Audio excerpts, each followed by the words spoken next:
Ele vai apresentar o preletor da manhã aqui, do dia, né, do café de hoje. Eu, justamente por estar de férias, não cheguei hoje, não tinha condição de preparar a palavra, já tinha uma palavra preparada, quem estava incumbido da palavra era o apóstolo Jairo, mas aí surgiu a oportunidade da gente ter esse preletor, é uma oportunidade única, né? Uma oportunidade mesmo, é algo desse momento, oportuno, então a gente decidiu mudar, e por isso que a palavra dos dízimos, aí, das ofertas, foi para o apóstolo Jairo, e a gente fez uma mudança aí no cronograma, mas eu tenho certeza que vai ser uma grande bênção, porque hoje a gente vai ouvir sobre algo que move os céus, que faz toda a diferença na nossa vida e na vida da igreja, do ministério. Nós vamos ouvir sobre oração. Amém? Então, o apóstolo Paulo vai apresentar o nosso preletor aqui, porque ele conhece melhor. Amém. Obrigado. Graça e paz, queridos.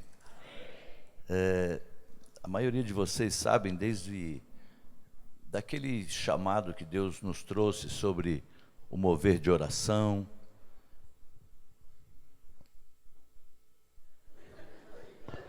Já corto? Alô? Desde que quando o Senhor nos orientou para que a gente trouxesse para o centro do nosso ministério aquilo que era, assim, a essência do nosso ministério, que era a oração. E aí a gente não conhecia tal, mas Deus foi nos abrindo muito a visão para muitas coisas. Eu gostaria, assim, de dizer para vocês, que você está aqui, querido, preste atenção. A visão celular, ela vai te dar oportunidade, sempre que você estiver ligado aqui e ligado, Deus vai usar esta visão para te levar muito além do que você tem vivido. Eu vou repetir para você que não recebeu, você receba assim: cada vez que você estiver nesse lugar, ligado naquilo que Deus preparou através de um café, da visão celular, no modelo dos 12 discipulados, é porque Ele tem algo que vai te levar além do que você tem vivido. Aleluia. Eu tenho vivido isso e vocês já sabem. E esse outro dia a gente vai compartilhar mais. E esse pastor Elcio Lodos, por favor, pastor, ele é pastor, assim, está aqui marcado, porque eu falei, escreve, porque eu não sou bom para apresentar as pessoas. Mas ele é pastor há quase 30 anos, ele morou e pastoreou em Londres por 17 anos. Ali ele foi um dos 12 do apóstolo Colin Dyke, o apóstolo René, toda vez que ia para lá, para estar junto ali, o pastor Elcio é que tinha a bênção de estar acompanhando o apóstolo René, de estar traduzindo com ele, ficando ali com ele. Atualmente, ele vive em Kansas City, nos Estados Unidos, onde ele é líder do ministério de fala portuguesa no iHope. Ele é brasileiro, tá? Porque de repente fica falando assim, os caras, hi! E ele fala, oi. E hoje, ele e a família dele, eles moram ali, e todos os cursos que tem de oração, de adoração, depois ele pode explicar melhor isso, de língua portuguesa, quer dizer, daqui, de Portugal, da África, Angola, todos de língua portuguesa, eles são responsáveis por aquilo ali, e é uma vida dedicada à oração. E eu quero, muitos aqui já sabem, Deus tem usado a família dele, o ministério dele, para abençoar a nossa igreja, o nosso ministério. Eu quero declarar em nome de Jesus, que você vai sair daqui hoje com muito mais do que você veio imaginando receber.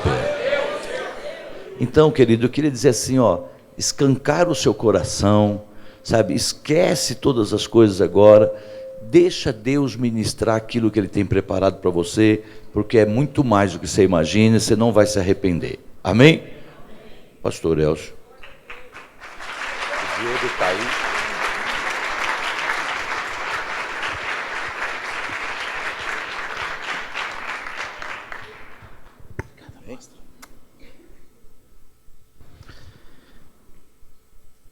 Graça e paz, líderes do avivamento. Amém. Amém. Que alegria e honra estar aqui com vocês. É mesmo, eu me sinto abençoado e privilegiado. Quero agradecer ao apóstolo Fábio Abud, os apóstolos, apóstolo Paulo, pelo privilégio de estar passando esta manhã com vocês e podendo ter a honra de trazer a palavra do Senhor e ministrar para vocês e ministrar aqui o que Deus tem colocado nos nossos corações. É uma bênção e um privilégio. Eu sei que Deus já tem feito, já tem falado conosco nesta manhã, já temos adorado, mas eu sinto que Deus tem ainda mais para nós, amém? Sinto que Deus quer que nós saiamos daqui mais cheios dele, mais cheios de fé, mais cheios de convicção e mais cheios da sua presença, amém? É tão bom nós sermos renovados a cada dia com a presença do Senhor. E eu sei que a presença do Senhor está aqui. Eu quero orar que o Senhor aumente a presença dele no nosso meio e que a palavra nos toque e que nós sejamos impactados pelo que o Senhor tem aqui nessa manhã. Amém? Eu estava me lembrando aqui de algumas coisas que o Senhor fez nas nossas vidas. E uma das coisas que nos marcou muito foi uma passagem do apóstolo René lá por Londres. Nós já estávamos em Londres, éramos 12 do apóstolo Colin Dye, pastoreando a igreja brasileira, na visão, e o apóstolo René foi ministrar na nossa igreja. Depois nós saímos para comer, não lembro bem o que nós comemos, porque Londres não tem muita coisa boa para comer, não foi churrasco, acho que foi uma pizza, e nós estávamos compartilhando, minha esposa, a pastora Jaqueline, estava compartilhando uma experiência que naquela época, isso foi começo do ano 2001, 2002, 2003 mais ou menos, compartilhando uma visitação que ela tinha tido do Senhor. Minha esposa é uma adoradora e louva o Senhor, e nós estávamos num processo de lançar CD e fazer algumas coisas, e o Senhor a visitou e a impactou e chamou ela para o lugar secreto, de uma forma muito intensa, e disse: eu tenho uma estação para você, em que eu vou me revelar a você. E esse processo na vida dela, na verdade, transformou a minha vida, depois a minha casa, os meus filhos, a nossa igreja, o nosso ministério. E ela estava compartilhando isso com o apóstolo René, e a experiência que ela tinha tido bem forte com o Senhor. E o apóstolo René, daquele jeito maravilhoso que ele tem, olhou para ela, olhou para mim, olhou para nós, assim, com aquela palavra que convence, e disse assim: você precisa ir para Porto Seguro esse ano, fazer um encontro de levitas. E nós sentimos que era Deus que estava falando. Uau, amém, nós vamos. Precisávamos de um sobrenatural de Deus para irmos, mas fomos em Porto Seguro, e ele falou algumas coisas, e nós conversamos ali, foi muito glorioso, e nós fomos a Porto Seguro, e eu estava me lembrando minha esposa fez um encontro de levitas, eu fiz o outro encontro de líderes, foi fantástico, foi muito especial, mas no encontro de levitas, no final do encontro, quando teve a consagração, a unção com óleo, e minha esposa foi à frente. Na verdade, ela recebeu uma experiência com o Senhor, que talvez foi a experiência mais marcante da vida dela, e que deu continuidade, acelerou um processo de Deus. E eu sei que muito do que nós estamos vivendo hoje começou a acontecer bem naquela época, bem nessa estação. Ela recebeu uma visitação do Senhor tão intensa que algumas pessoas que estavam à sua volta pensaram que ela estava tendo um ataque do coração, de tão intensa que foi a visitação do Senhor. E ela foi trazida à frente e ungida, e nessa visitação ela teve uma visão. E a visão foi tão marcante que por semanas ela ficou quase que em estado de choque. E basicamente a visão transformou a vida dela e convenceu, e Deus a mostrou que ela tinha uma escolha a fazer, deixa eu falar rapidinho o que foi a visão, porque ela viu uma mulher, uma adoradora, vindo de longe, tinha uma multidão aplaudindo e louvando e cantando uma adoração, e essa mulher vinha aproximando, estava super bem vestida, mas estava bem distante, e ela começou a pensar: que belo, que lindo, uau, adoração. E aquela pessoa, as pessoas estavam em volta dela, muita gente, muitos jovens, maioria jovens, em volta dela, e à medida que ela foi se aproximando, ela percebeu que as pessoas não estavam adorando a Jesus, embora estavam usando uma linguagem cristã, evangélica, mas estavam adorando aquela pessoa.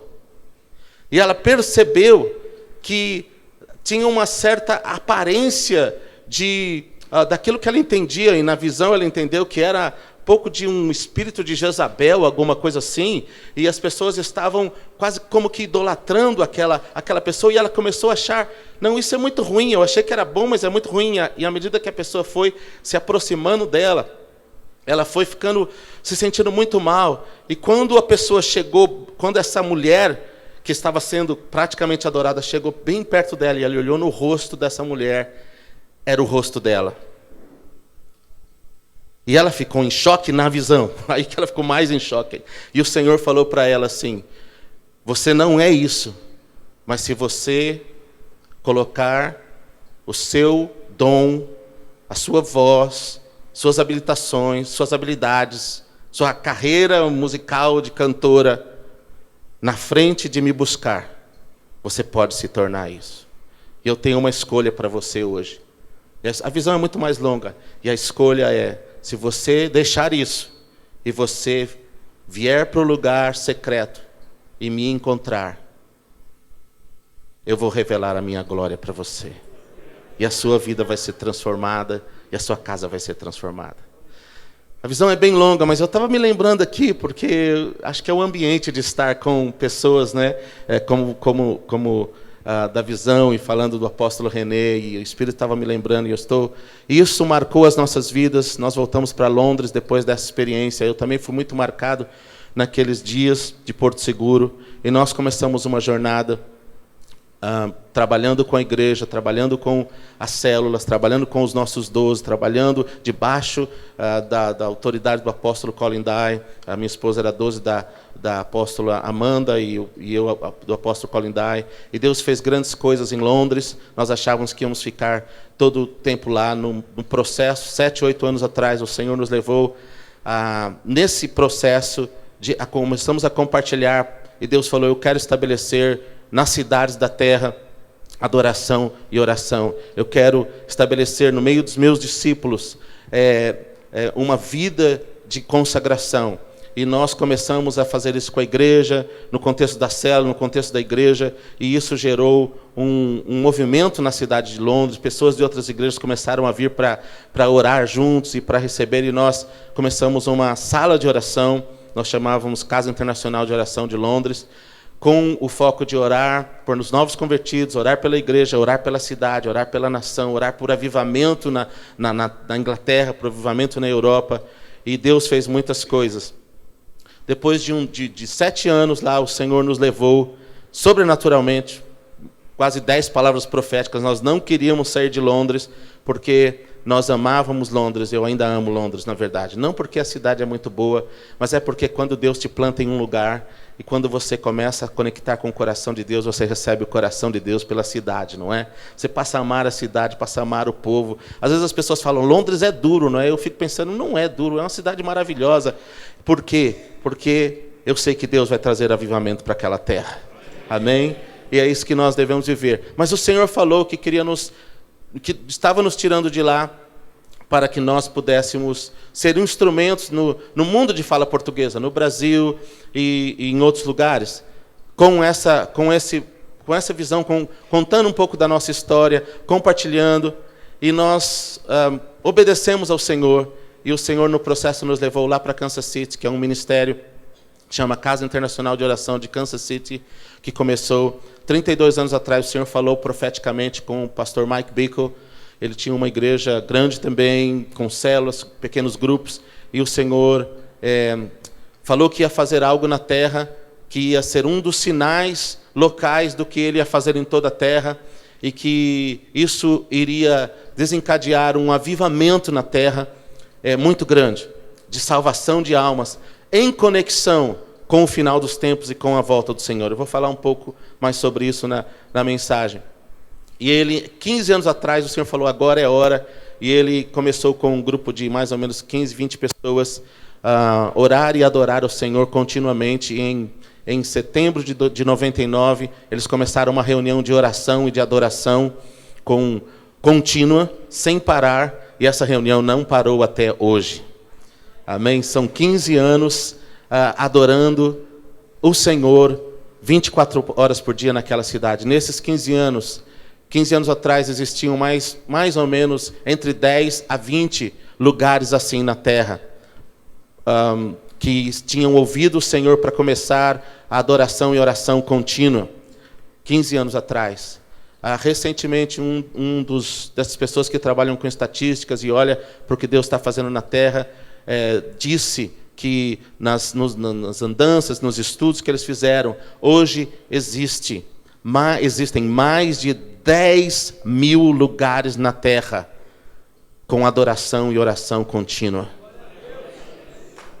Aleluia, aplauda ao Senhor, porque tem algo que Deus está fazendo na nossa geração, e é um privilégio nós vivermos quando estamos vivendo, irmãos. O avivamento de discipulado, o avivamento de células, o avivamento da visão, o avivamento de oração, o avivamento de adoração, o avivamento de missões, o avivamento que Deus está trazendo da perspectiva do céu, é uma coisa só. Deus está trabalhando para preparar a sua igreja. Deus está trabalhando para preparar Israel e para preparar as nações para que Jesus Cristo possa voltar e reinar aqui nessa terra. É para esse lugar que nós estamos indo e eu quero compartilhar um pouco sobre isso na mensagem desta manhã e nós vamos orar um pouco junto quando encerrarmos. Deixa-me falar rapidamente de um material aqui, para depois não precisar voltar nisso. No final do ano passado, eu trabalhei bastante em um livro para colocar essa visão de forma escrita e poder abençoar, especialmente pastores e líderes. É um livro para todas as pessoas, mas é um livro que eu pensei, preciso compartilhar o que Deus está fazendo, dar a base bíblica, por que orar, por que adorar. E eu escrevi esse livro e tem abençoado muitas pessoas, chama Dia e Noite Sem Cessar, e pastores que têm lido, líderes que têm lido, têm sido muito abençoado. Tem aqui muitas mensagens, muito ensino. Eu vou pregar hoje vou tocar em 3 ou 4 pontos de mensagens completas que estão nesse livro. Tem um capítulo aqui sobre adoração e oração contínua no Velho e no Novo Testamento, que todo pastor precisa olhar, estudar e refletir, porque tem tudo a ver com o que você está fazendo no seu ministério. Tem a ver com o crescimento da sua igreja, com o crescimento da visão na sua igreja, na sua vida, e com o seu crescimento em Deus. Então, tá aí à disposição para edificar a tua vida. Eu tenho mais 3 livros também, e eu não quero tomar tempo, ficar falando muito, anunciando. Um é sobre crescimento pessoal, como conhecer Deus, como meditar na palavra, como orar. Ele resultou depois de 2 períodos de 21 dias de jejum que nós fizemos com a nossa igreja, com os nossos discípulos em Londres, e foi tão marcante. Nós fomos versículo por versículo no livro de Cantares, e eles aprenderam muito, e vários pastores começaram a pedir que a gente desse esse seminário, que ensinasse meditação na palavra, como crescer, como gastar tempo com Deus, como é que eu faço para ensinar na minha igreja as pessoas a gastarem mais tempo com Deus. E esse livro chama-se Alma com Propósito. Alma com Propósito. Obrigado, irmã.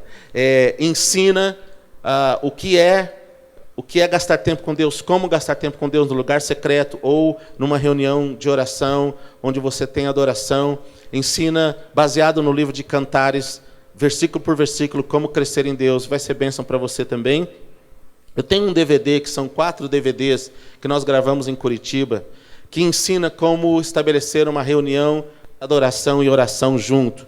A gente chama de harpa e taça, baseado em Apocalipse 5:8, e a revelação que Deus deu ao pastor Mike Bico, a sua liderança, e que nós honramos, e que nós usamos como modelo para orarmos e adorarmos continuamente. E esse DVD só tem 4. Então, só tem 4 jogos, então se você quiser, não tem muito, mas vai te abençoar, ok? Vai estar lá fora e você vai ser abençoado com esse material, tenho certeza.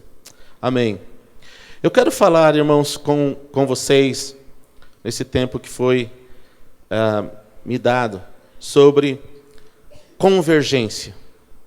Eu quero falar sobre o fato de que Deus está fazendo algo na terra, e Deus está convergindo vários movimentos do Espírito Santo na terra. E eu penso que um dos movimentos chaves que Deus tem levantado na terra nesses últimos anos, que é a visão celular no modelo dos 12, é chave e importante nessa convergência que Deus está fazendo. Irmãos, nós não estamos apenas trabalhando para o Senhor fora de um contexto. Há um contexto em tudo que Deus faz. Amém? Eu creio que eu sou e você, que nós somos uma das gerações mais privilegiadas que já existiram na Terra.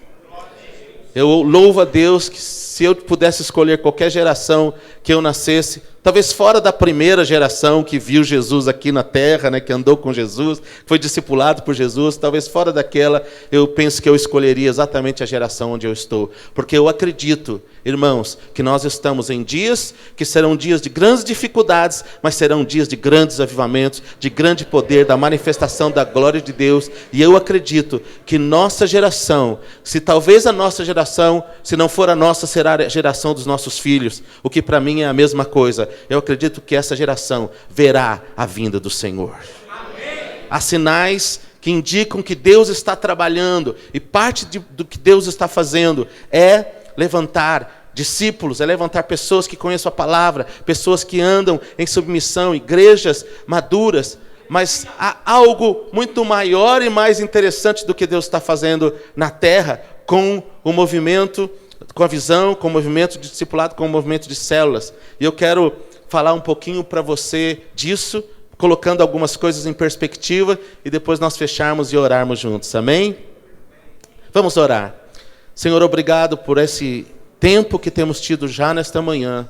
E agora eu oro, Pai, que o Senhor unja a Tua palavra, porque ela já é ungida, é claro, Senhor, e ela não volta vazia. Eu oro que o Senhor abençoe cada um que está aqui, unja os seus ouvidos, o seu coração. Pai, eu oro e peço que a Tua unção aumente neste ambiente. Desde já, Senhor, que à medida que a Tua palavra é liberada, a Tua unção aumente e toque o coração de cada um dos Teus servos nesta manhã, em nome de Jesus. Amém. Irmãos, há 3 sinais dos tempos, há 3 sinais claros que indicam que nós estamos vivendo em dias especiais e que nós somos parte de uma geração de pastores, de apóstolos, de líderes, que tem até uma grande responsabilidade, porque nós precisamos. Jesus disse que uma das coisas chaves para os seus líderes, os seus liderados, os seus apóstolos, os seus discípulos, seria discernir os tempos e as estações. Jesus falou para os seus discípulos e para aquela geração, quando ele veio pela primeira vez, ele disse assim: essa geração será destruída, e a própria Jerusalém será destruída, porque não discerniu o tempo da sua visitação, porque não discerniu os sinais dos tempos. E nós somos a geração que o Senhor está levantando, e nós precisamos discernir o que Deus está fazendo. E nós vamos discernir e estamos discernindo em nome de Jesus. Amém? Porque o Senhor abre a nossa visão para nós discernirmos. Mas eu percebo que há 3 sinais claros de que nós estamos vivendo dias especiais na terra. No Brasil, muitas dessas coisas estão acontecendo, mas quando nós olhamos para o que Deus está fazendo nas nações, nós vemos 3 sinais claros. O primeiro sinal é que Jesus ligou a evangelização mundial, o final, ou a terra sendo evangelizada, com a sua segunda vinda.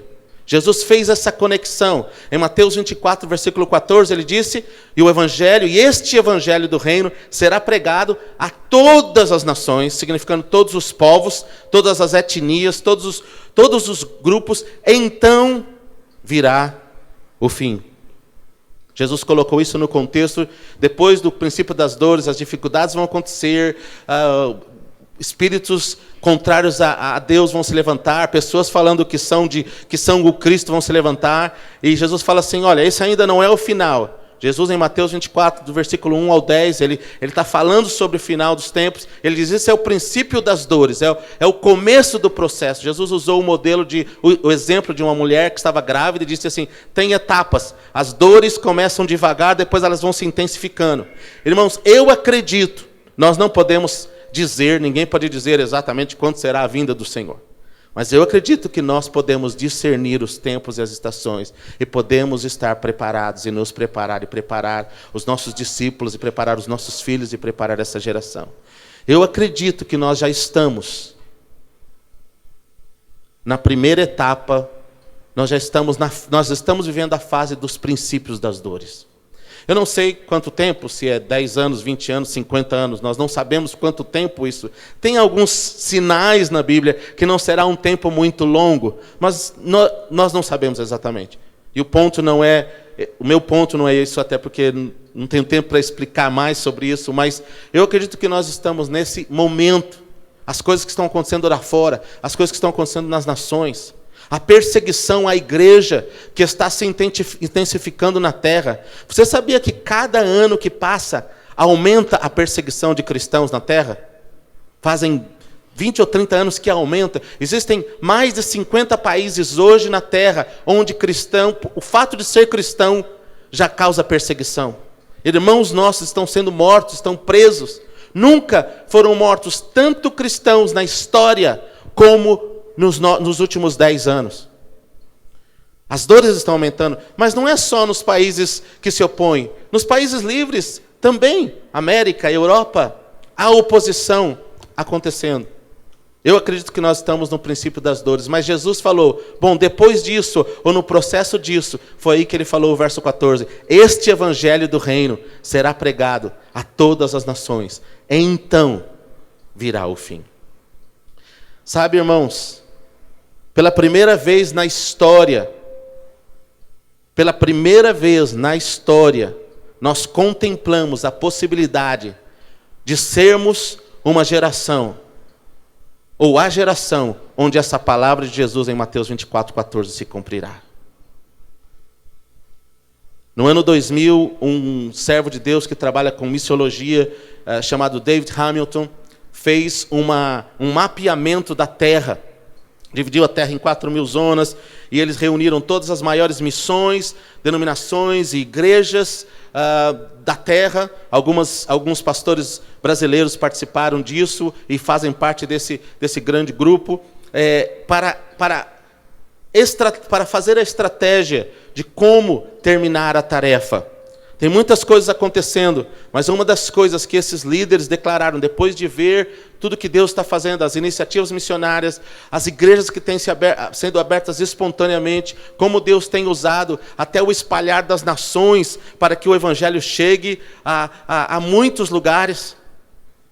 Irmãos, eu tenho viajado muitas nações, e tenho viajado em muitos lugares, alguns de vocês viajam também.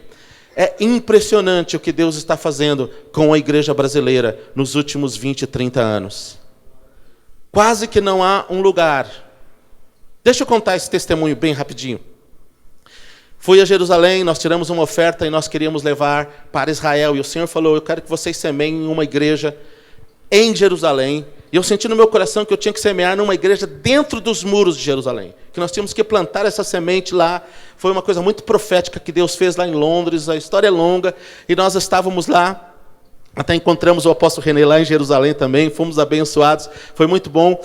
E eu estava lá orando. Ficamos hospedados em um hotel muito ruim. E foi muito ruim essa experiência. Mas eu estava dizendo, Senhor, para quem o Senhor quer que eu entregue essa oferta? E eu senti que tinha que ser para uma igreja brasileira. Mas eu falei, Deus, onde que eu vou encontrar uma igreja brasileira aqui, ainda dentro dos muros de Jerusalém? E aí eu fui em 2 igrejas e o Senhor falou, não, aqui não. E eram igrejas abençoadas. No sábado, no domingo, eu estava lá conversando com outra pessoa, uma pessoa até meio estranha, um hóspede do hotel, um árabe, e ele falou para mim, eu falei que eu era pastor e tudo, ele falou, eu sou crente, contou a história dele de conversão, e ele falou, eu estou indo numa igreja hoje à noite. E essa igreja é pastoreada por um pastor brasileiro, você não é brasileiro? Falei, amém. E aí eu falei, vou com você. Tá bom, eu falei, vai. Ele falou, só que é meio difícil chegar, não tem placa, porque... Bom, resumindo a história, irmãos, nós entramos pela porta de Damasco. Eu já falei, uau, tem uma igreja aqui dentro. Entramos nos caminhozinhos, daqui a pouco ele bateu numa porta e abriu a porta, e era um pastor brasileiro que fala hebraico, que fala árabe, e estava lá com um grupo, tinha pessoas árabes, tinha judeu, tinha 4 ou 5 brasileiros, ele pregava em português, pregava em árabe e pregava em hebraico, e aí E aí eu falei, Deus, é aqui, não tenho certeza. E aí, no final da reunião, eu pedi a palavra, falei, olha, Deus me mandou aqui, está aqui essa oferta que nós tiramos. Aí eu contei a história, uma igreja brasileira, lá dentro da cidade de Jerusalém, irmãos. No Japão, as maiores igrejas do Japão hoje são pastoreadas por pastores brasileiros. As maiores igrejas de Portugal são pastoreadas por pastores brasileiros. A maior igreja de Madrid é pastoreada por um pastor brasileiro na visão celular. Maior igrejas na América, igrejas na Europa, as maiores igrejas da Itália, em Inglaterra, irmãos, e na África. Deus pegou os brasileiros. Não foi muito movimento missionário. Deus pegou os brasileiros, mandou para fora. Eles pensaram que iam lá para fora ganhar dinheiro, trabalhar para ganhar dinheiro. Eu tinha na minha igreja várias pessoas que nunca tinham entrado em uma igreja e que foram para Londres porque ficaram com saudade da família e começaram a ir na célula. E aí na célula aceitaram Jesus. Inclusive o pastor que vai assumir a nossa igreja agora, esse final de ano vai ser consagrado. Ele se converteu em uma célula 8 anos atrás, nunca tinha pisado numa igreja no Brasil. E Deus está pegando essas pessoas e levantando igrejas com brasileiros em toda a terra. Amém? Eu fiz um parênteses para dizer que Deus está fazendo algo muito grande.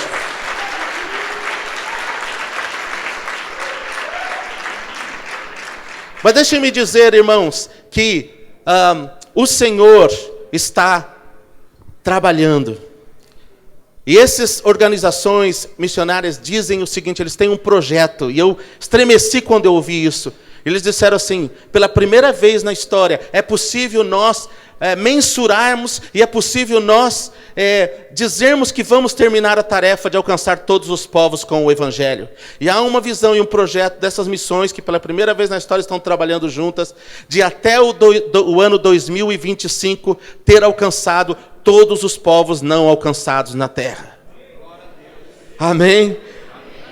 Existem mais ou menos 1000 povos que precisam ser alcançados. Metade desses já estão sendo engajados por essas organizações, ou por igrejas, ou por ministérios. Deus está trabalhando, irmãos.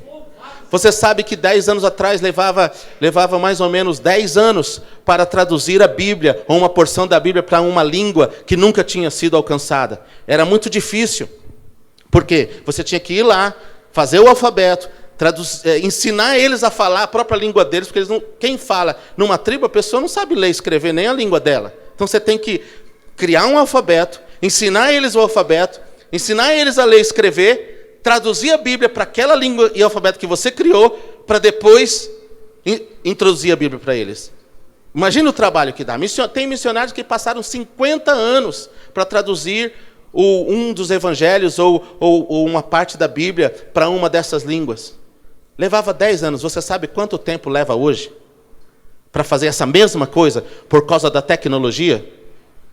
18 meses. Uau! Em 18 meses, um missionário pode chegar por causa da tecnologia de desenvolvimento de softwares e essas coisas todas. 18 meses, um missionário pode chegar num lugar onde nunca se ouviu a Bíblia, e é possível que a Bíblia, que o alfabeto esteja pronto, que as pessoas tenham material e comecem a ser discipulados na língua deles. Isso é incrível. É possível que nós vejamos Mateus 24:14 ser cumprido dentro da nossa geração. Esse é um dos grandes sinais. Segundo sinal, Jesus ligou a unidade da igreja com a evangelização das nações e o seu retorno. Nunca a igreja se uniu tanto. Nunca as pessoas trabalharam tanto juntos. Na visão, em outros ministérios, Deus está unindo a igreja. Há um movimento em que Deus está operando na unidade. Unidos nós vamos mais longe. Amém? Unidos nós fazemos mais. Debaixo de uma liderança apostólica, em unidade, nós vamos mais longe. Jesus orou por isso em João 17, que eles sejam um, para que o mundo creia que tu me enviastes. Terceiro sinal, o estabelecimento da nação de Israel e de Jerusalém como sua capital. E a vinda das nações para a Terra Santa.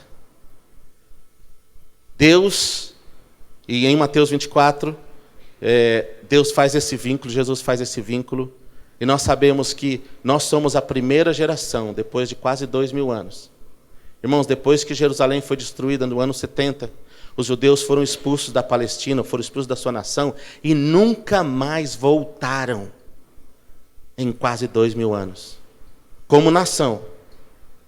Não existia uma nação, e vocês sabem disso, mas na nossa geração, Deus restaurou Israel, Deus colocou Jerusalém como capital de Israel em 1967. Isso é um tremendo sinal. E Deus está levando as nações, especialmente através da igreja, da sua igreja. As nações estão indo para Israel, estão honrando, orando por Israel. O apóstolo René é um dos grandes responsáveis, é um dos poucos pastores do mundo honrados pelo governo de Israel, pela bênção que ele tem trazido pela nação de Israel, para de levar tantas pessoas lá. E Deus falou isso, que Ele traria as nações, e esse é um dos sinais. Eu sei que cada um desses pontos que eu estou falando daria uma mensagem, mas eu quero só introduzir para vocês, para dizer, para que você entenda que nós estamos vivendo dias especiais. Amém? Há uma quarta coisa que Deus está fazendo, que é um sinal, eu já comecei falando sobre isso, mas eu quero ficar nesses três e me mover agora. Irmãos, da perspectiva de Deus, quando Ele faz as coisas, quando Ele restaura uma visão, quando Ele restaura algo, Ele restaura com propósito. Amém? Deus tem restaurado a adoração e oração contínua na terra.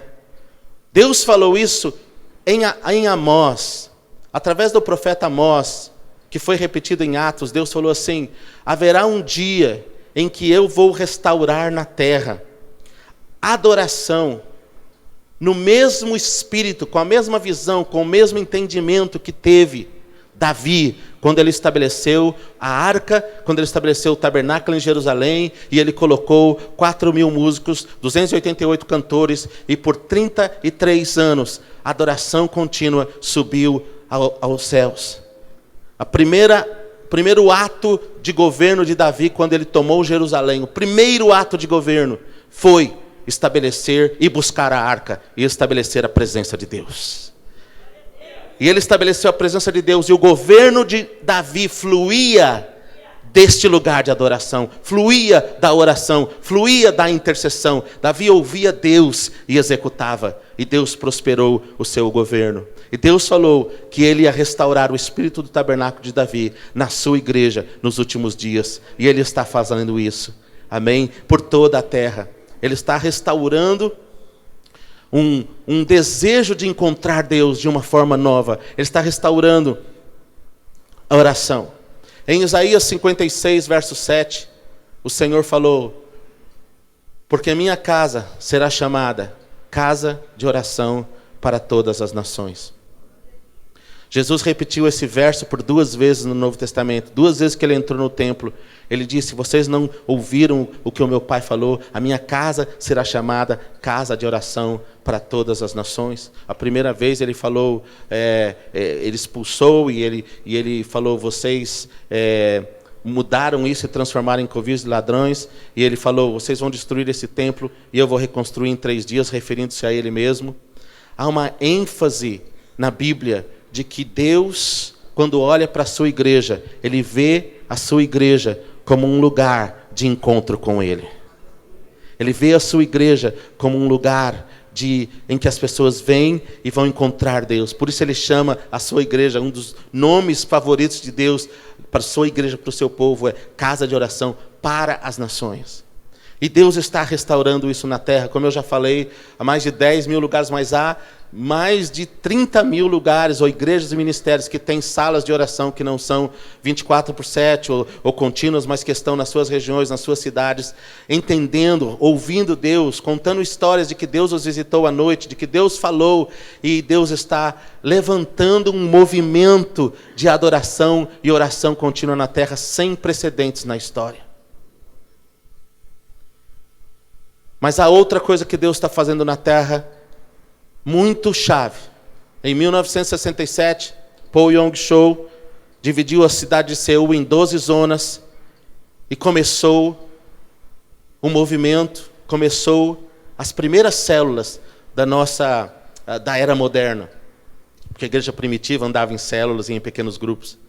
Paul Yong-Cho começou esse ministério e em poucos anos o Senhor multiplicou a sua igreja e se tornou, hoje, a igreja de Paul Yong-Cho ainda é uma das, se não a maior igreja do mundo. Mas também, eles começaram montanhas de oração. Hoje na Coreia do Sul existem mais de 200 montanhas de oração. Tem uma montanha que tem um templo para 10 mil pessoas. E todos os dias há pessoas lá adorando o Senhor e buscando o Senhor. Deus está fazendo algo. De lá, o Senhor espalhou o movimento celular por toda a terra. Várias coisas aconteceram, vários países foram tocados.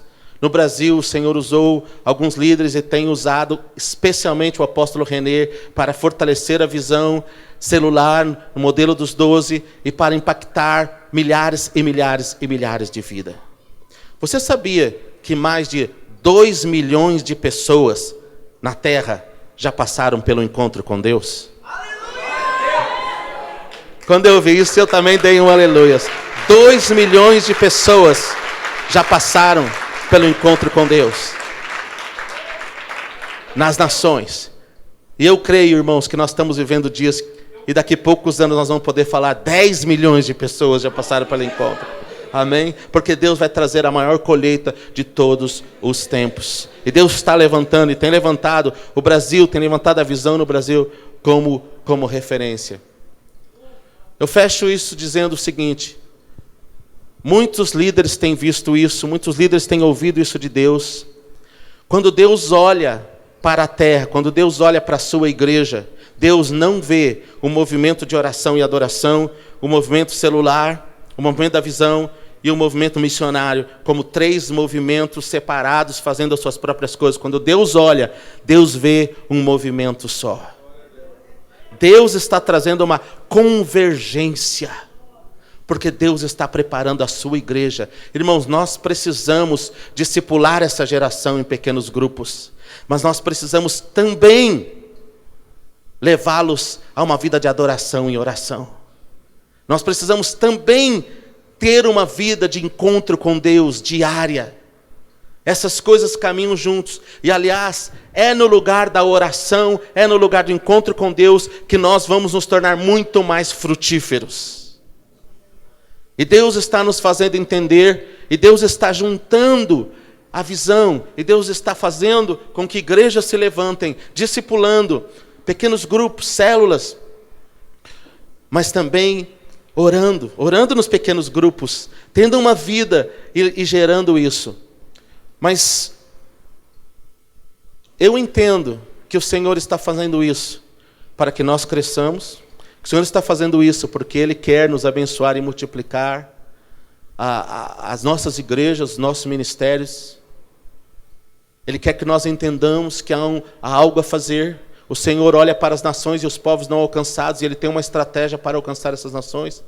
Mas eu penso que uma das razões principais do porquê Deus está nos treinando em discipulado, em células, em liderança, em cobertura espiritual e em oração e adoração, é porque nós estamos chegando em um tempo na terra. E, irmãos, à medida que as coisas caminham do jeito que elas estão caminhando, possivelmente esse tempo chegará em quase todas as nações da terra. E nós oramos que esse tempo chegue no Brasil e que Deus tenha misericórdia. Que tempo é esse? Um tempo onde, por causa de proibições, por causa de leis, por causa de perseguição, somente pequenos grupos, somente células, igrejas solidificadas em células, conseguirão sobreviver. Deixa eu te dar 2 exemplos, 2 testemunhos, na verdade. Nós ganhamos um discípulo islâmico, o nome dele é Mohammed Mo, lá em Londres, alguns anos atrás. Ele aprendeu português para poder ficar na célula, que falava em português, e ele fala português, fala inglês, fala farsi, e ele começou a evangelizar por telefone, pela internet, a família dele. O irmão dele se converteu, a irmã se converteu, a mãe aceitou Jesus, mas não podia fazer público, porque a mãe dirige uma célula islâmica de mulheres na casa dela, fazem 35 anos, e ela não podia parar de fazer. O pai ficou meio assim, mas a cunhada se converteu, a irmã se converteu. Mas, irmãos, eles moram na terceira maior cidade do Irã, no norte do Irã, não é em Teherã. Tem uma igreja evangélica na cidade, uma igreja cristã, porque é das famílias que já eram cristãs de gerações. Só que esta igreja não pode crescer, e não pode ir visitante, não pode ir ninguém. Então, eles têm uma polícia secreta, que fica nos cultos. Se for alguma pessoa que não seja já declarado cristão por família, eles vão na casa da pessoa e falam assim: o que você estava fazendo lá naquela reunião? Por que você foi lá? E há um perigo. Então, os convertidos não podem ir na igreja e também não podem abrir uma igreja. O que eles fazem? Células.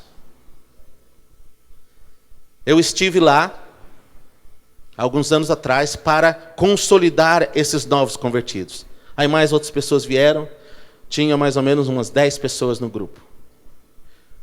Eu fiz um encontro com eles, um encontro secreto, dentro de uma casa.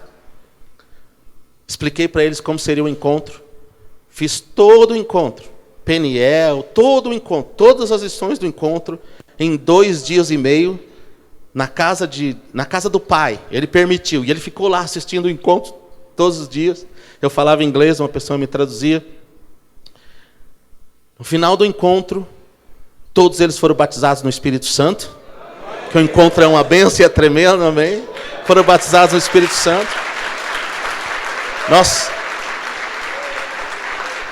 Nós colocamos uma banheira no fundo do quintal, e eu batizei os que ainda não eram batizados nas águas, e eles ficaram lá consolidados. Mas esse é só um pequeno exemplo. Sabe qual é a igreja, proporcionalmente, que mais cresce no mundo hoje? A igreja que mais cresce no mundo, eu pensei que fosse a igreja brasileira, mas não é a igreja brasileira. A igreja que mais cresce no mundo, proporcionalmente, é a igreja no Irã. Surpresa, não é? Eles não podem ter templo, eles não podem fazer culto público, mas tem 2 coisas que eles podem fazer: orar e se reunir em célula. 2 coisas, eles podem fazer pequenos grupos, não precisa fazer barulho. Então eles saem nas casas, secretamente, como se fosse uma reunião social, para tomar um café com um amigo, para tomar entre 4 ou 5, não pode ter também, não pode ser muito grande. Se fizer reunião de 20, 30, 40 pessoas, já levanta a suspeita. E, irmãos, os iranianos estão passando por um avivamento. Eles estão decepcionados com o islamismo, frustrados com o governo, a vida deles está ruim, eles estão revoltados com o ISA, porque eles estão dizendo: se isso é islamismo, nós não queremos.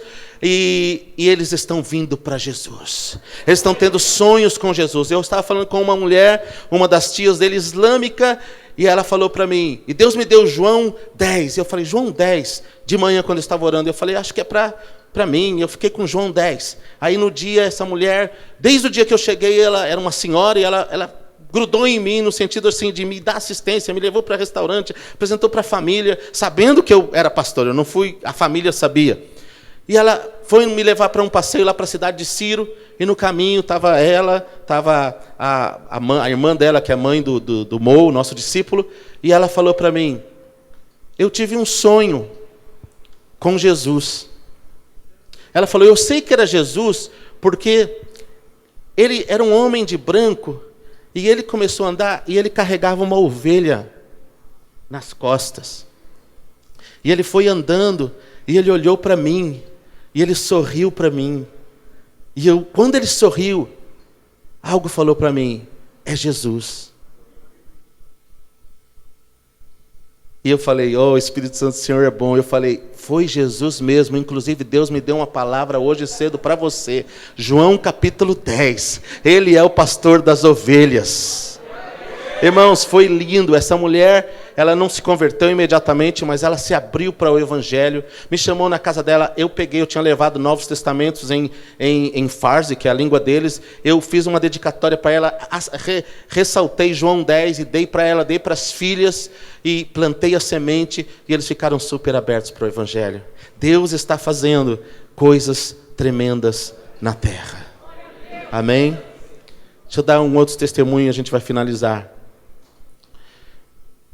O ano passado, ano retrasado, ou começo do ano passado, não sei se vocês viram as notícias, se revoltaram no Egito lá e os islâmicos saíram queimando igrejas. Queimaram várias catedrais de 1000 anos, igrejas lindas, cópticas.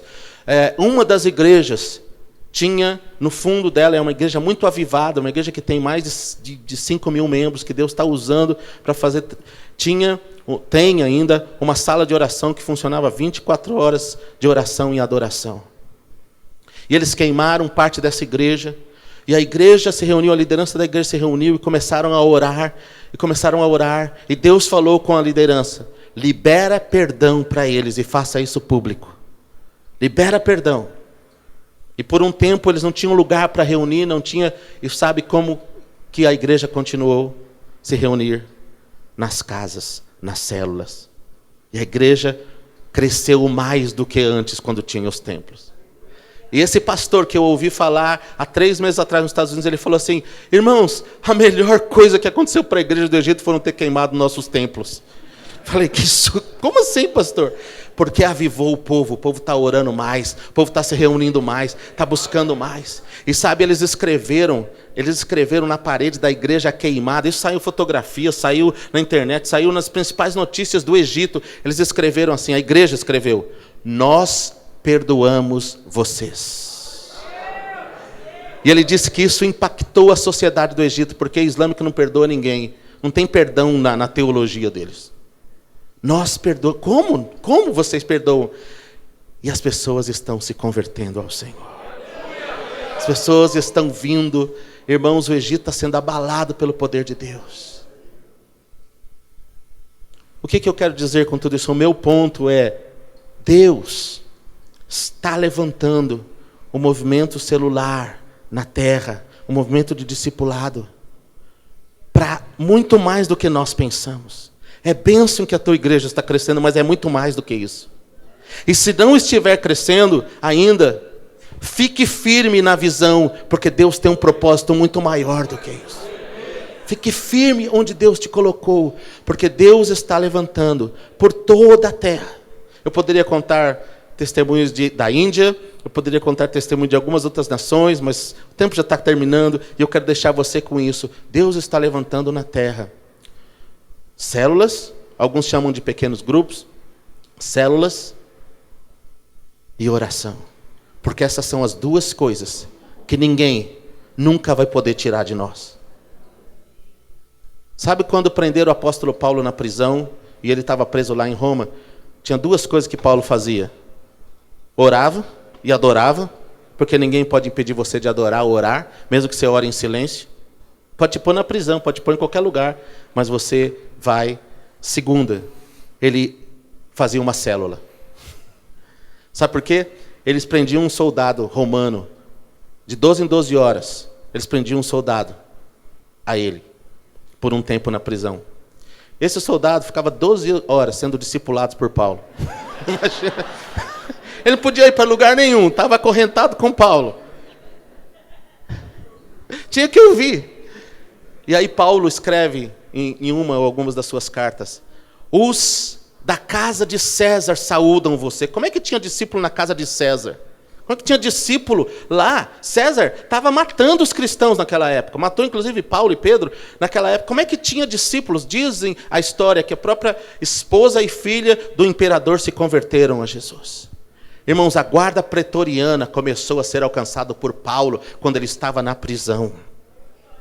Quando nós ensinamos as pessoas a evangelizar, quando nós ensinamos as pessoas a encontrarem Deus no lugar de oração, não tem nada que pode nos parar.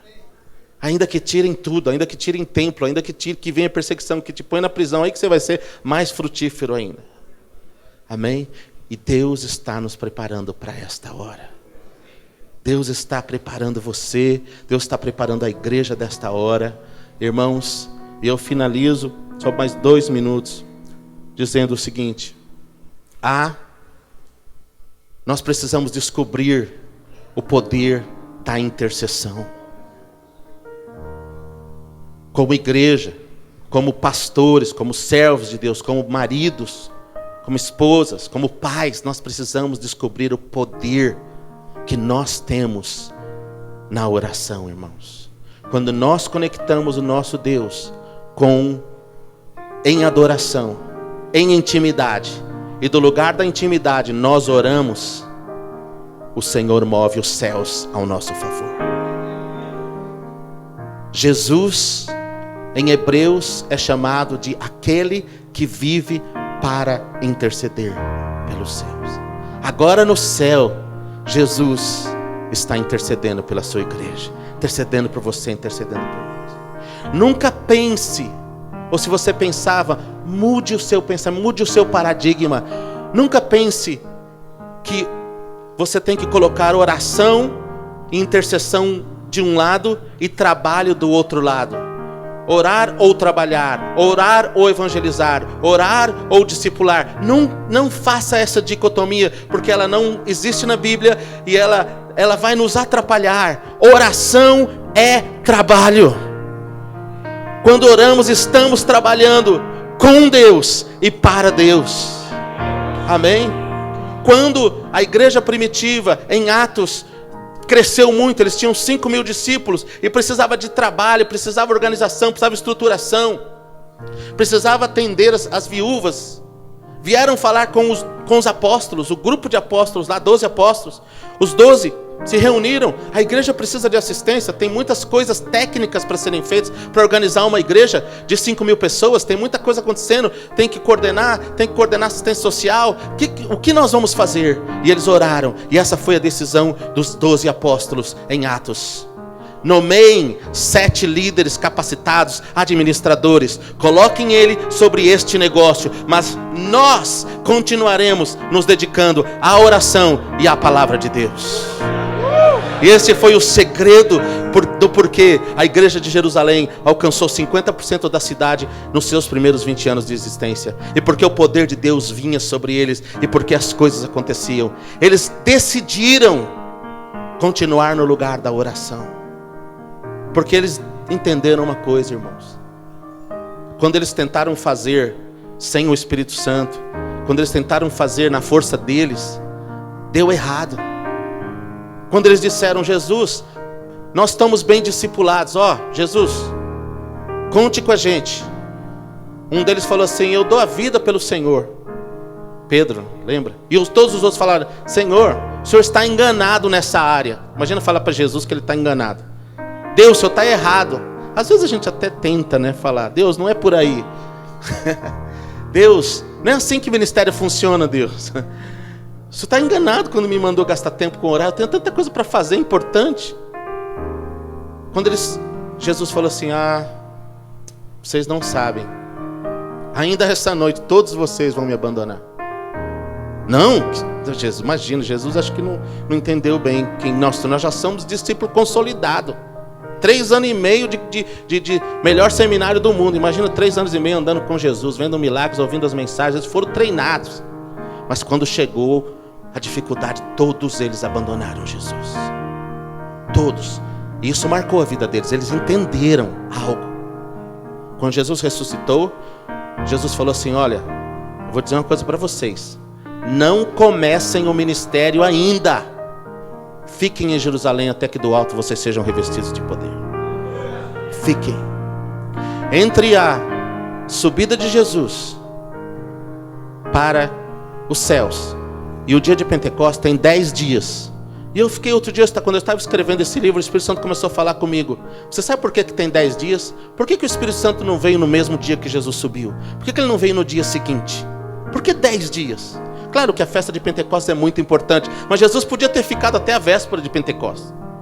E aí, fica aí, amanhã o Espírito Santo desce. Mas tem 10 dias. Eu tenho um capítulo todo sobre isso, está bem detalhado nesse livro Dia e Noite. Depois você vê. Irmãos, quando você lê Atos, Diz, a igreja se reuniu lá no cenáculo. Não eram só os 12, as mulheres estavam lá, outros discípulos estavam lá. Depois nós sabemos que tinha 120 pessoas. E diz que eles não abandonaram o cenáculo. Assim, às vezes um saía um pouco, outro saía, mas eu comecei a olhar e dizer, uau, eles tiveram 10 dias de oração, dia e noite sem parar. Jejuando e orando, porque eles não sabiam o que ia acontecer, porque eles estavam com medo, mas principalmente porque eles não confiavam mais na força deles. Se a gente sair, o que a gente vai fazer? 10 dias esperando, orando, 10 dias orando, 10 dias, noite e dia, até que no dia do Pentecostes, o Espírito Santo veio sobre eles e mudou tudo. E a partir daí a vida deles, irmãos, foi uma vida de impactar as nações, mas continuou sendo uma vida de encontro com Deus diário. Continuou sendo uma vida que a primeira coisa que eles faziam no dia era, vamos onde tem um lugar para orar. Irmão, coloque isso no seu coração. Oração é parte da visão, é parte do que Deus plantou. E a sua vida, a sua família, a sua igreja vai multiplicar muito mais, quanto mais tempo você gastar aos pés do Senhor Jesus. Quanto mais tempo você gastar orando. Deus não tem problema com as nossas atividades, muito pelo contrário, Ele nos mandou trabalhar, Ele nos mandou evangelizar a terra toda. Mas o método de Deus é, encontre-se comigo primeiro, como Maria fez. E Jesus disse, isso nunca lhe será tirado, é a coisa mais importante. Separe, entre em uma vida de oração. Seja um homem, uma mulher de oração. E você vai ver que os seus aconselhamentos serão mais curtos. Você vai ver que você vai ter menos trabalho com discípulos. Sabe por quê? No lugar da oração, Deus vai revelar para você a situação. Deus vai revelar para você, Deus vai te dar uma palavra profética. Quando o discípulo vier, que você precisava gastar 4 horas com ele, ouvindo e aconselhando, você vai falar assim, não fala nada, deixa eu te falar o que Deus me falou essa manhã na oração. 10 minutos, ele sai transformado, cheio de Deus, e você está abençoado. Amém? Esse é o lugar que Deus tem para nós. Esse é o lugar. Nós vamos ser mais efetivos e vamos começar a ouvir o coração de Deus. Amém? Vamos ficar em pé, igreja. Amados, eu sei que a gente tem pouco espaço aqui, mas eu não me importo. Eu sei o quão importante é responder a uma mensagem. O quão é importante nós dizermos, Deus, eu quero fazer algo mais, eu quero responder a isso que o Senhor falou, porque na resposta tem um ato profético que a gente faz quando responde. Talvez alguns possam ficar no corredor. Se você quiser dizer, Deus, eu quero graça, porque nós precisamos de graça. Eu quero graça para reorganizar a minha vida, a minha agenda. Graça para colocar na minha agenda.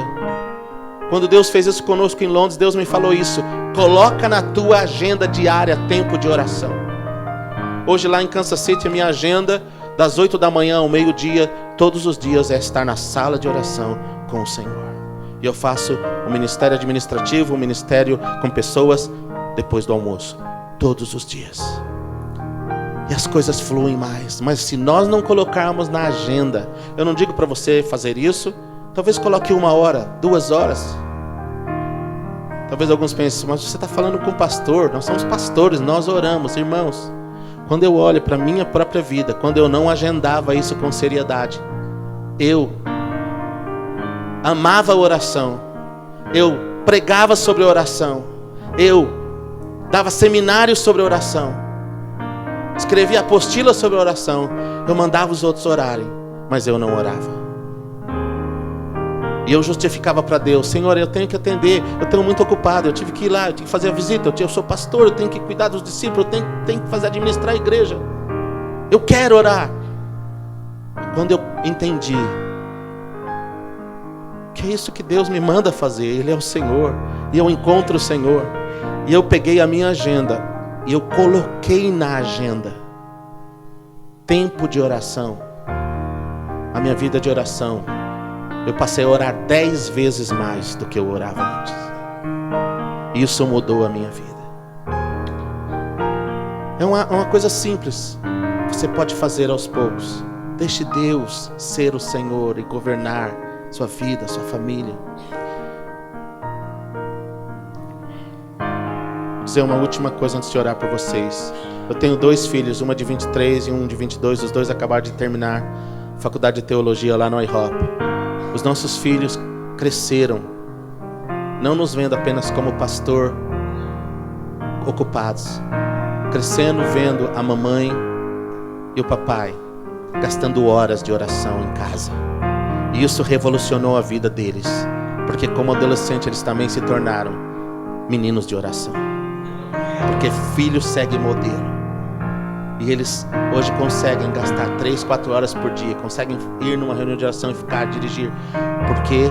Porque eles viram e começaram no lugar de oração experimentar Deus. A tua família vai ser transformada, tua casa. Quero dizer, se você quer dizer, Deus, eu quero me comprometer a ter uma nova vida neste lugar. Eu não estou dizendo que você não ora, irmãos, me entendam bem. Eu não estou dizendo que você não é um homem ou uma mulher de Deus. Vocês são incríveis no que Deus está fazendo através de vocês. Mas entrar nesse novo lugar, pedir graça de Deus, pedir que Deus fale com você. Enfim, dar um passo. Se você quer fazer isso e dizer, Senhor, eu quero responder ao Senhor. Talvez alguns aqui precisam mesmo ser renovados, precisam mesmo ser tocados de uma forma nova. Talvez você estava até desanimado. Eu quero te dizer, Deus tem algo grande para você, né? A partir desse momento. Se você quiser responder, sai do seu lugar e vem aqui na frente. Eu quero estar junto com você. Nós queremos nos posicionar. Você está respondendo ao Senhor. Sei que eu não vou conseguir orar por todos, mas você, se quiser se ajoelhar, se quiser ficar no altar. Porque nessa convergência, irmãos, de oração e adoração, com modelo, com célula, com discipulado, com evangelismo e missões, é aí que nós vamos vencer e resistir nessa última hora. Uau! Talvez não vai dar para todos virem aqui na frente, mas Deus está vendo o seu gesto. Até o momento que dá para você vir, tudo bem, pode parar, mesmo que você fique lá atrás, no corredor. Deus viu que você disse sim. E eu quero pedir que você que veio à frente, você que está aí, feche os seus olhos agora. Irmãos, não é sobre mim o que eu vou fazer, o que eu vou ministrar para você. Nós somos pastores, eu sei que você acredita na transferência da unção e eu também, na transferência da glória de Deus, e nós recebemos. Eu sempre que tem um homem de Deus pregando, procuro colocar a minha cabeça debaixo da mão dele. Eu sei que isso é de Deus, amém? Não vai dar literalmente, fisicamente para orar por todos, até por causa do tempo, mas você está aqui respondendo para encontrar Deus agora. Eu queria que você fechasse os seus olhos aonde você está e falasse com o Senhor, dizendo, Deus, eu peço a tua graça para remodelar, se tem coisas a ajustar, me fala, Deus, mas que eu comece uma nova etapa na minha vida, e que oração seja parte do meu trabalho, da minha agenda, adoração e oração seja parte da vida da igreja, que eu estabeleça um altar a começar no meu lar. Isso não é apenas um modelo. Estabeleça um altar no meu escritório, na minha casa, no meu quarto. Depois estabeleça um altar na igreja, que não seja só um programa de 1 hora por semana, mas que seja estilo de vida. Estilo de vida, porque quando é estilo de vida do pastor, do apóstolo, vai ser estilo de vida dos discípulos, vai ser estilo de vida dos filhos, vai ser estilo de vida da igreja do Senhor. E nós precisamos disso, irmãos. Você precisa desses encontros diários com o Senhor. Responda ao Senhor onde você estiver.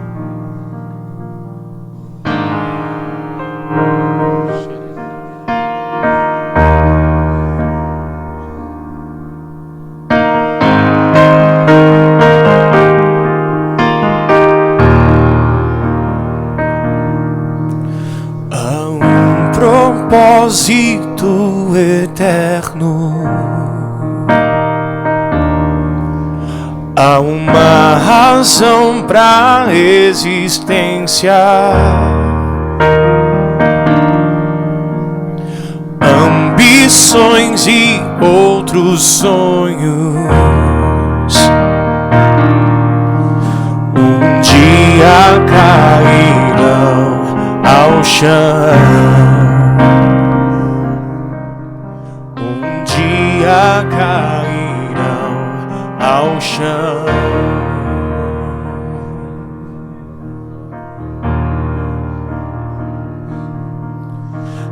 ter como maior tesouro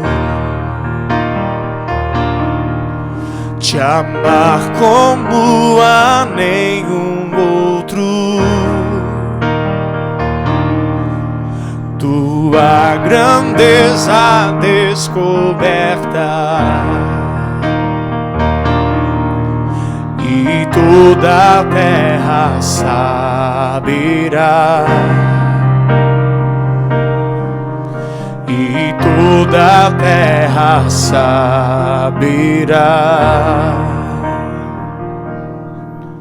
que somente Tu és digno de exaltação. As coisas desse mundo ante a Ti perdem valor. Somente Tu és digno de exaltação. Tu serás reconhecido, Rei dos corações.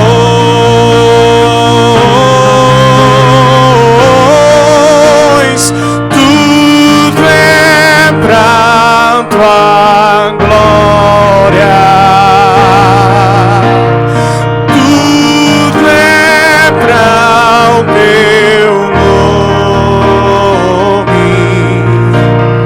Tudo é pra Tua glória. Sejas o primeiro em tudo que eu fizer. Tens preeminência em tudo que eu fizer pra Ti. Tudo é pra Tua glória. Tudo é pra o Teu nome. Tudo é pra Tua glória. Sejas o primeiro em tudo que eu fizer pra Ti. Tens preeminência em tudo que eu fizer pra Ti. Aonde quer que eu vá, põe Tua glória em mim. Te sirva em qualquer lugar, mas me mostre Tua beleza. Pra onde quer que eu vá, põe Tua glória em mim. Te sirva em qualquer lugar, mas me mostre Tua beleza.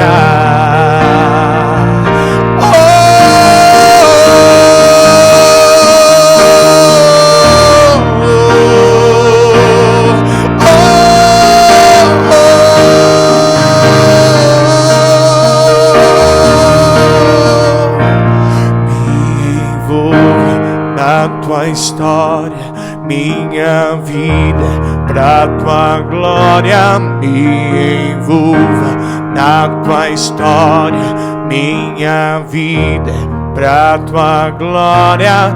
Me envolva na Tua história, a minha vida, pra Tua glória. Me envolva na Tua história, minha vida, pra Tua glória. Me envolva na Tua história, minha vida, pra Tua glória. Me envolva na Tua história, minha vida, pra Tua glória.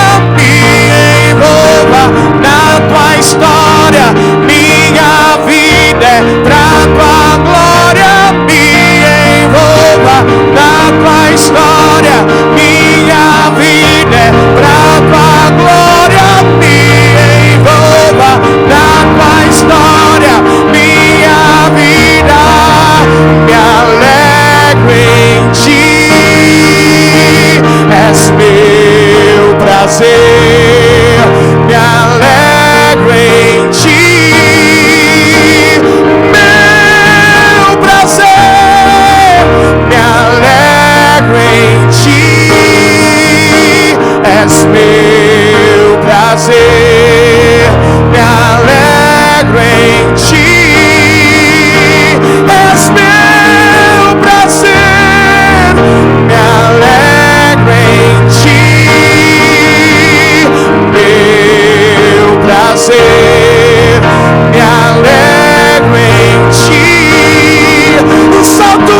presença me satisfaz. Me envolva na tua história, minha vida é pra tua glória. Me envolva na tua história, minha vida é pra tua glória. Me envolva na tua história, minha vida é pra tua glória. Me envolva na tua história, minha vida. Me alegro em ti, és meu prazer. Me alegro em ti, és meu prazer. Me alegro em ti, oh, és o meu prazer. Me alegro em ti, tu és o meu prazer. Me alegro em ti, és meu prazer, oh, me alegro em ti, és meu prazer. Senhor, nós te louvamos pelo que o Senhor fez aqui nesta manhã. Obrigado porque, Deus, nós não seremos mais as mesmas pessoas a partir de hoje, por causa da graça e da unção que o Senhor derramou sobre nós, porque o Senhor ama corações que respondem. Obrigado, Pai, porque o Senhor está fazendo algo novo, e porque o Senhor vai glorificar o Teu nome na vida de cada apóstolo, apóstola, pastor, líder neste lugar, e a Tua glória será vista em toda a terra. E Jesus Cristo, nosso Senhor, voltará para nós reinarmos com Ele. Em nome de Jesus. Amém e amém. Glória a Deus. Aleluia. Deus abençoe.